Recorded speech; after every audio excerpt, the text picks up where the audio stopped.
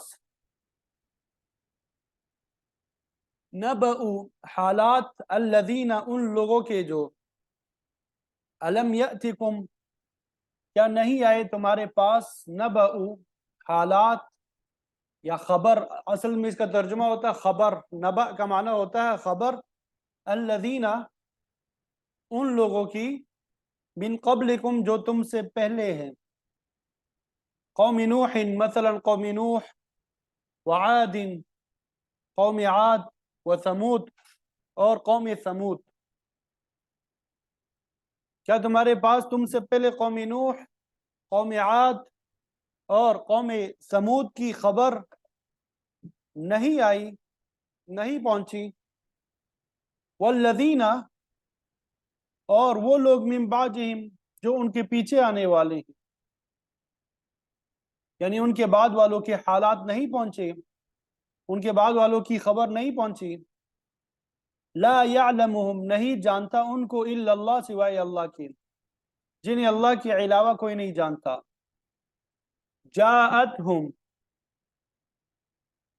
آئے، ہم ان کے پاس، رسولہم، ان کے پیغمبر، بالبینات، واضح دلائل کے ساتھ، بلکہ اس کا ترجمہ کریں گے، جاءتہم، لے کر آئے ان کے پاس، رسولہم، ان کے پیغمبر، بالبینات، واضح دلائل لے کر۔ میں نے آپ کو بتایا تھا جاء کے بعد جب با آ جائے تو اس کا معنی ہوتا ہے لے کے آنا، یعنی ان کے پیغمبر ان کے پاس واضح دلائل لے کے آئے، فردو، تو لٹا دیے انہوں نے، ایدیہم، ان کے ہاتھ، فی افواہہم، ان کے منہ میں،